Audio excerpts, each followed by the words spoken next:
Okay, Joe, seeing a lot of good things as I watched all of your swings here. And I've got you up next to one of the guys for the Devil Rays because I think it's a pretty good comp and I think it illustrates both things that I wanted to show you. Really liked a ton of stuff that I saw. One little thing that I would like to plant in your head for what you're doing early that I think will help fix something a little bit late. Now, unfortunately, here with the guy with the Devil Rays, this is where they cut to right there. Okay, where you don't get to see his negative movement, but you really can see how he's into his back hip. As you watch you go, you can see you're going to get a little bit out of your back hip load and a little bit more into your back leg. See how your hips climb there?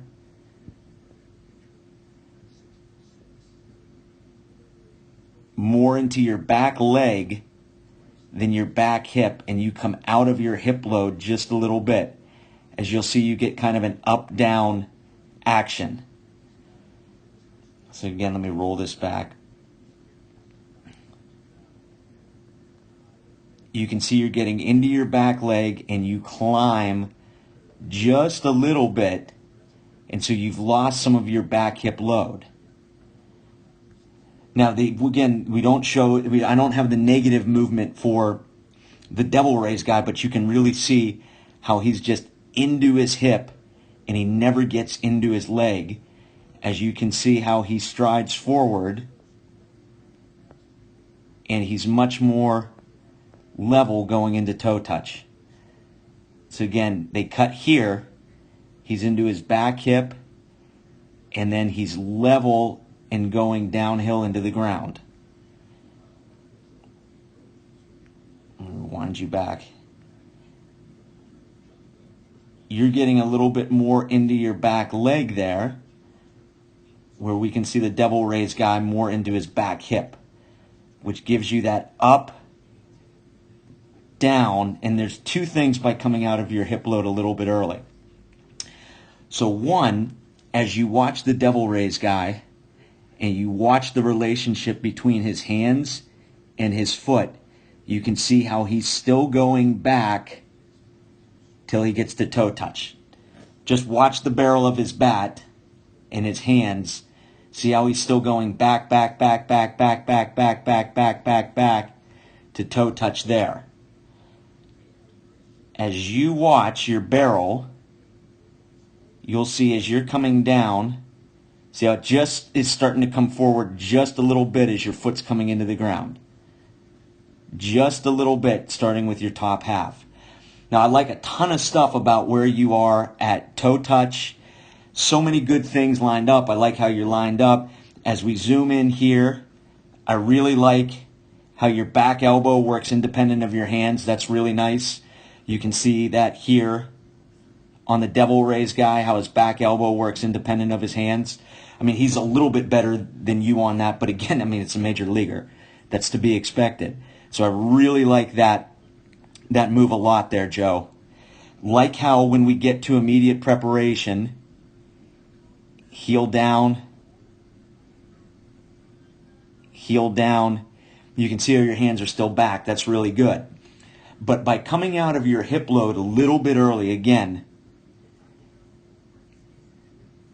he's into hip load there, travels level, and nothing comes forward before he gets to toe touch. Then stuff starts coming forward when it's toe heel. Nothing comes forward till he gets to toe touch. Then we look at the top half start to come forward as he gets his heel down. As you get a little bit into your back leg instead of your back hip, as you're out of your hip load a little bit prematurely, right as you're starting to come down, you can see that top half starts to come forward a little bit. And the difference is, by maintaining his back hip load, the Devil Rays guy, you can really see how he is able to let his back hip release. If you just watch from here down, you can really see how he allows his backside to get through and the extension that he gets. As you watch, you can see how your backside just kind of stops a little bit and it has you roll over. Your backside just stops a little bit and it causes us to be more around. Whereas the devil raise guy lets his backside keep going through. But I think what will fix that for you, again, feel yourself, I'm into my back hip, not my back leg. Again, just getting a little bit into your back leg so you come out of hip load. Start with your top half just a tiny bit early before you get the foot strike. And then it just kind of stops a little bit early. It doesn't keep the get going through. Whereas the devil raise guy is able to continually be going back as he gets to toe touch.